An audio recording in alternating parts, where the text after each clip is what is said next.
Camera crack yet? I think we're ready. Okay. Okay, today is September the 4th, 2007. We are at the Henry Johnson Charter School in Albany, New York, and we are doing an interview with General James. The interviewers are Wayne Clark and Eric Stott. And for the record, sir, please state your full name and your date of birth. Nathaniel James, July 28, 1935. Okay, sir, and whereabouts were you raised? Where did you go to school? Basically, I was raised in New York City, in the Bronx. Okay. I went to public school number 6. Although I went to a number of public schools in New York City.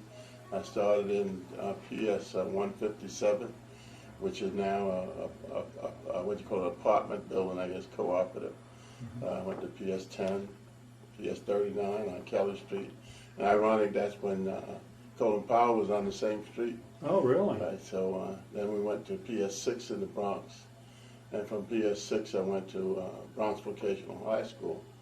And then I went into service. Okay, and were you drafted or did you enlist? I volunteered draft.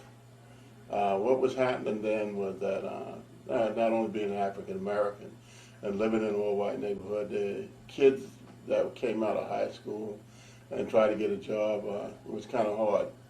And what happened is that they used the excuse of not hiring you to say, have you had service yet?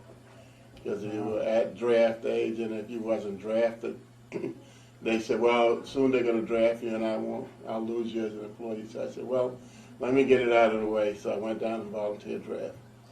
And you went into the Army? I went into the Army at Fort Dix, New Jersey. Okay, what date was that approximately? That's October 18, 1953. Okay. And you went to Fort Dix for your basic training? I went through the basic training cycle. What was ironic then was that the Army was not long ago desegregated. I happened to go to one of the first desegregated companies at Fort Dix. I was in what they call the 47th Infantry Regiment. To my right was a company of all whites, and to my left was a company of all blacks. The company I was in the middle, and it was integrated. Okay, and what were your drill sergeants like?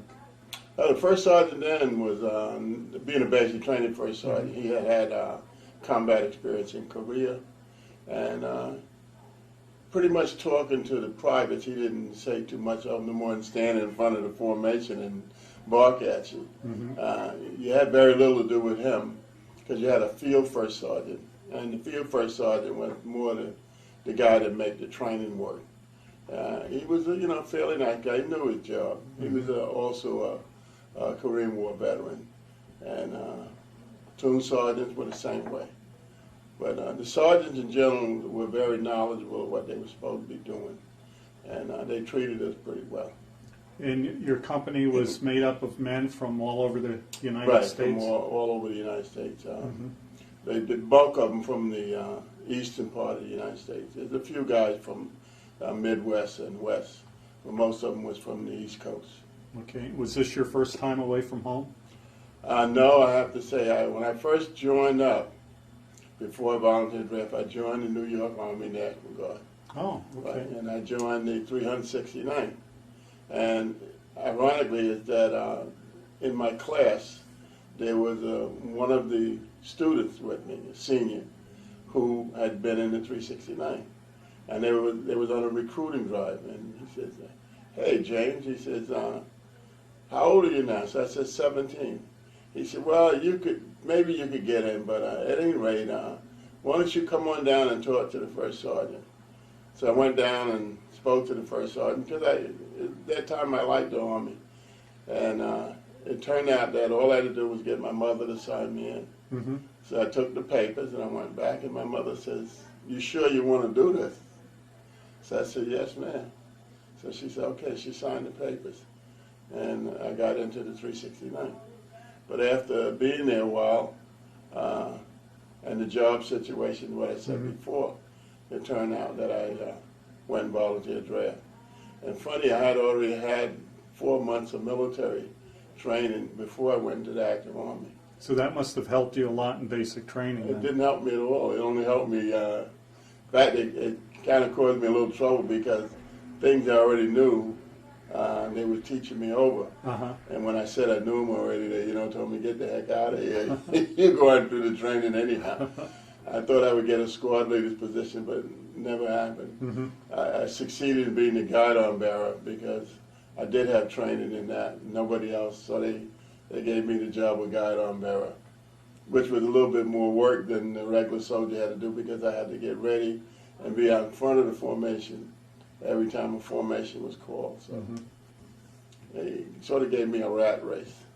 Now, was your basic training 8 weeks at that time? 8 weeks and then 8 advanced.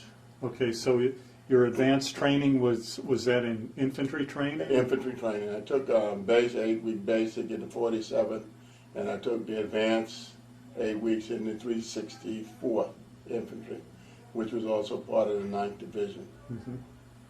Okay, once you completed your training, where did you go from there? After I completed training, which was all winter, Mm-hmm. and the funny part is that all the winter gear was over in Korea, so we didn't have as much winter gear as we were supposed to have.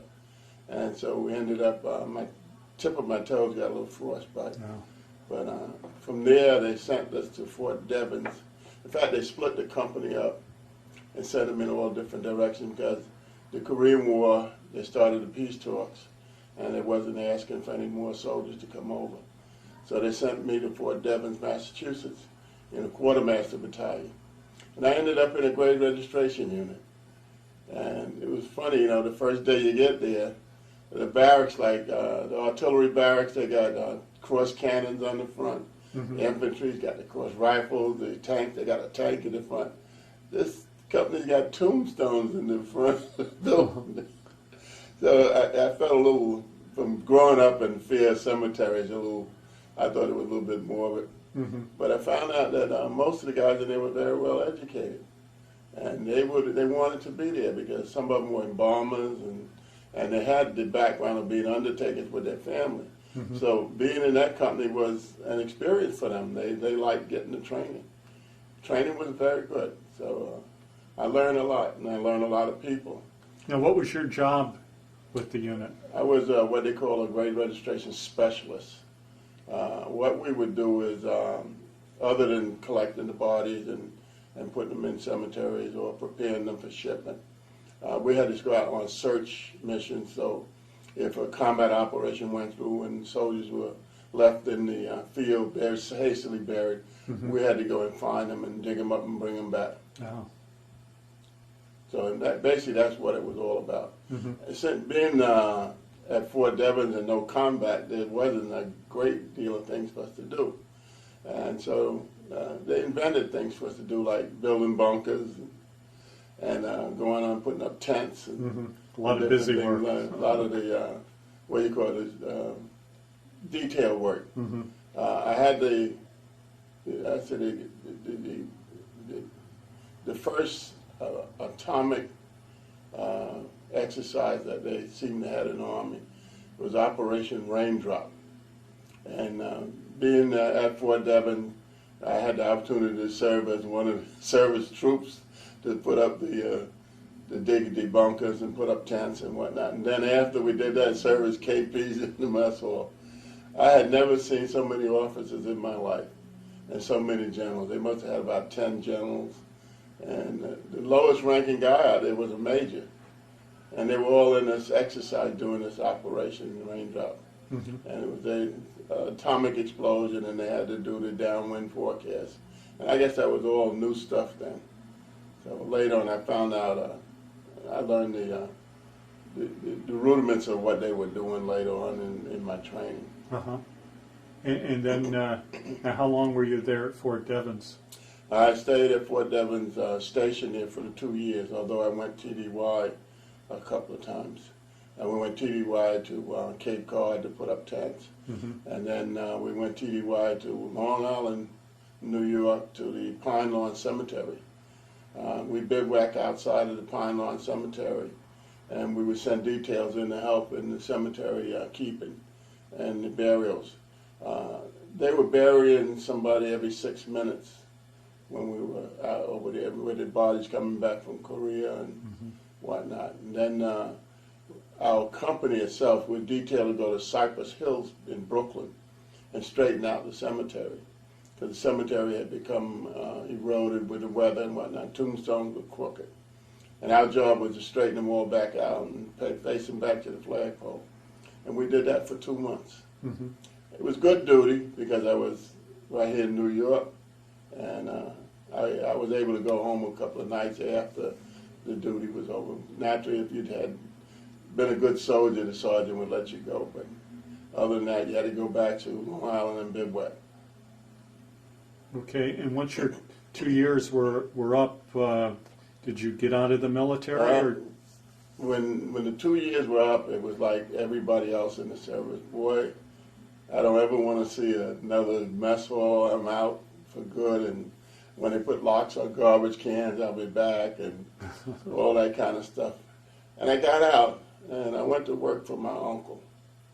And while working for him, I realized that I had to do more than what I was doing. So I decided to join the National Guard. So I went back into the 369. But now I've got 2 years experience. So I was discharged as what they call Specialist 3, which is what they call Specialist 4 now. It's corporal. Okay. And when I got back, having all the experience and whatnot, I was like head and shoulders over all the other soldiers. So they said, we'll make you a sergeant. So they gave me the job of what they call machine gun sergeant. We were in a field artillery unit then. And I had the job of going around making up the perimeter defense and putting out the lanes of fire and all that. And it was a one-man job, but I had to handle all the machine guns. Now, what kind of machine guns were they? 50 calibers. Oh. So I had to load them. I had no section. I had to load all these 50 calibers on the truck and make sure they were clean and all this. And then when the exercise came, I had to put them out. Then I had to go around checking them to make sure they were in the right place, and then I had to pick them up when we got ready to move. So I had a lot of work to do, but it was something that I knew very well. Most of the soldiers looked up to my experience, and I could show them things that they had no idea, like burying mines and camouflaging mines and so forth. And so after being there a while, they asked me did I want to be the survey sergeant, master sergeant. So I thought about it, and I said, yeah, you know, I could be a survey sergeant. He said, you have to go to school. And I said, okay, I can get away from the job. I was working for the telephone company at that time. And so they said, they'll give you leave. So at any rate, it turned out that the commander says, well, if you go out for your survey training, that's 3 months. So why don't you go to OCS? So I said, hey, that's where a lieutenant is higher than a master sergeant, isn't it? So I said, all right, I'll go to OCS. So I went to Fort Sill, Robinson Barracks, OCS. I turned out with only 2 African Americans in the whole class. And one of them, they sent them away for something he did infraction. So I was the only African American there when it ended up. There was 47 people in the class, and when we graduated, it was only 17. I was still there. How were you treated by the other candidates? I was treated like all the other soldiers. A couple of times there was a little bit of prejudice that I thought, unnecessary harassment. We had a candidate, upperclassman, who didn't seem to cotton to blacks. And so he would single me out and make sure I got more demerits than everybody else. And I complained about it to the TAC officer. The TAC officer was a guy from Georgia.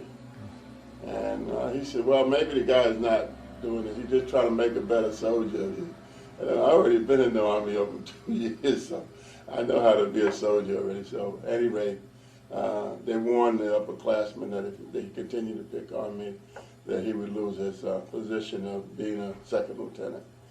So the guy left off of me, and he came to me one day and he says, you know, I was only trying to help you. It ended up that I graduated and came back to my unit at 369.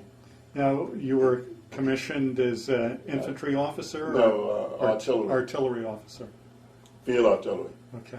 After I got my field artillery commission, which wasn't immediate, I had to wait till I graduated in March, and I got my commission in June, because there was some paperwork that you had to go through and come into that. Mm-hmm. And finally, after a number of interviews and whatnot, I was commissioned as second lieutenant.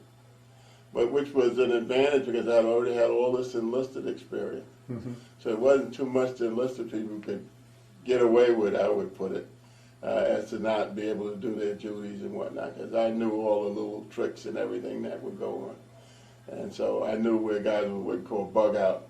So we knew where that was. And so it turned out that I understood the enlisted people better than most of the officers because I had served as an enlisted person. Mm-hmm.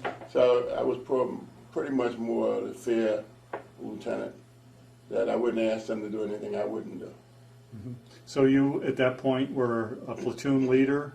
I was a platoon leader, and at that time they had, we were supposed to have 5 officers in a battery, and the T-O-N-E changed and it turned to 3, and then it turned to just with 2 was in there, but the T-O-N-E was still the same. Mm-hmm. And they had a shortage of officers, and I ended up being a second lieutenant battery commander of service battery, and then for many, many years during that training, I was the only officer in the company or battery at that time. mm-hmm. And it was not until a number of years later we turned transportation and we got more officers. By then I was ready to go to staff duty. What rank were you at that point? At that point I was a captain. So I was a captain with a lot of experience because if you look at the promotion, I would say spaces, second lieutenant, you've got to serve 3 years. Mm-hmm. So I served 3 years. First lieutenant, you got to serve 5 years. You get promoted after 2. I served 5, so that was 8 years before. Then I got to be captain, and captain you could serve 2 years before you get promoted, but you had to be promoted by 7 years. I served 7 years, so I served the maximum in all the ranks. So you came up the hard way. Right, and then I had made major, and after making major, I served, I think it was 5 years. And it got to a point I said, well, this is it. If I don't get promoted, I'm going in the reserve because I'm not getting any position here in the National Guard. Mm-hmm. And at that time, I was ready for lieutenant colonel. So you were a battalion commander at that point? Not until I got to be lieutenant colonel. Okay. And what happened is that they transferred me from the 369 to the 42nd Infantry Division as the maintenance battalion commander. And when I got over, that's one of the largest units in the state, battalion-wise. Now, what year was that? This is in 1984. So at that point, you had almost 30 years Right, service. almost. Okay. And when I got there, then General Lano was the commander of the 42nd. And he says, no, he was the commander of the troop command. Mm-hmm. He said, hey, Jimmy, he says, you know, I need you over here to run this 369. So I said, well, I'd love to be the commander of the 369. So at any rate, he says, well, if you convince the guy that's there now to go and take another battalion, you can take the 369. Hey, this was the idea. So I convinced the commander there. He was a friend. And he said, okay, I'll take the other unit. And I became the commander of the 369. Being the commander of the 369 was easy because I had served in the battalion. I knew the battalion. So you started as a private and then right on up to the commander. I could run that outfit with one hand tied behind my back because I knew the people. I knew their strengths. I knew their weaknesses. So it was easy. And getting out of the 42nd Division, then the guy that was supposed to have gotten that position was happy to see me go. So he could get the battalion. So I guess that was the icing on the cake, is running the 369 because that was the time that they decided to send the units away from New York State. And by going away from New York State, I could lead the 369. Most of the people when the 369 came thought it was a regular Army unit. Mm-hmm. And they was always surprised to find out that it was a National Guard unit. And that was the way I could run the unit. I had all my NCOs trained. I had my junior officers trained so that they could do the job that they were responsible for doing. And so I made a lot of good points. And from that point, they decided that maybe I'm ready for colonel. So once again, I had to go back to the division. And being an artillery officer and a transportation officer, it started out that most people thought I wasn't qualified for artillery, but they didn't realize I had already been an artillery officer and I already had advanced artillery training. So it ended up that they made me the body commander. I was the first African American ever to serve in that post. And I served there until it was 1987. And from 1987, they decided that maybe I should be moved again. They moved me to the DISCOM. So I would say that's the first time in the 42nd Infantry Division history that a colonel ever served as 2 brigade commanders in the division. So from the DISCOM, they asked that I want to go over to Troop Command. So I moved to Troop Command, and I became the Deputy Commander of Troop Command, and that was when I got to make Brigadier, and that was in 1988. And serving as the Deputy Commander for a while, then they moved the Troop Command down to New York City, and they made me the commander. And so I served as commander. That was a 2-star slot. And I made 2-star, and then later on, they would reorganize the things again with the division being broken up into the different states. And the division commander was, he was going to leave, so they said they needed an Army commander. So they asked him or myself to make up our minds. We were only 2-stars in the state at the time. What did they want to be? He said, no, I want to retire the division commander, so James can have that. So I ended up being the Army commander of the New York Army National Guard. So I served in that position until 1995 when I retired. And once you retired, did you get involved with the New York Guard? No, I did not. Okay. After leaving there, I decided that maybe it's time to give back. And so I joined I was already a member of the Veterans Association. So I ran for president of the 369 Veterans Association. I won the election. I'm still there. I can't give the job away now. And I was always running what they call a historical society.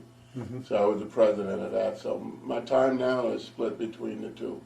I run the Historical Society and I run the Veterans Association. Now, when you retired, how many years of service did you have? 43 years. 43, wow. I guess usually you get out before that, but if I hadn't made general, I would have been out. But yeah, with the Reserve Officer Promotion program, either you make your rank or they put you out. But when I got to be general, they only can put you out after so many years, or you reach the age of 60. Well, I reached the age 60 first. So I could always say I was one of those guys from private to general. Yes, yes. That's quite a record. Over the years, I'm sure you've made a lot of friends. Have you stayed in contact with most of them? Yeah, a lot of friends all over the country. That you meet them as military people, but they end up being friends. And I guess it's the common thread of comrades in arms. Although we never went to fight, we still had to contact each other through operations and what they call the different conferences and so forth. And so I still know a lot of people. In fact, when I travel across the country now, every now and then I run into some of them. Okay, is there anything else you'd like to add at all? I would say my career with my civilian job as a National Guardsman and my career in the National Guard sort of paralleled itself. The training I got at my job helped me in my military career, and training I got in the military helped me on my civilian job. And as a result, when I left there, I was the regional security manager for New York, NYNEX at the time. So I had control of the New England states as security. And it's always ironic to have a job like that because being security, everybody figured you'd investigate them. My boss would come to me and say, what day can we have a meeting? I have to call everybody together. What day are you free? I said, boy, this is a lot different from what I used to have. Now my boss is asking me when am I free so he can call a meeting. But that's the way it ended up in that type of job. I felt good in both jobs when I left. One question that was asked, do you miss it? And I always have to say no. Been there, done that. The experiences I had, I still have in my mind, and someday maybe I'll write a book. Because I had a lot of experiences at different levels and different events and so forth. So I have to say I had a good career. Okay, well, thank you very much. Okay, thank you.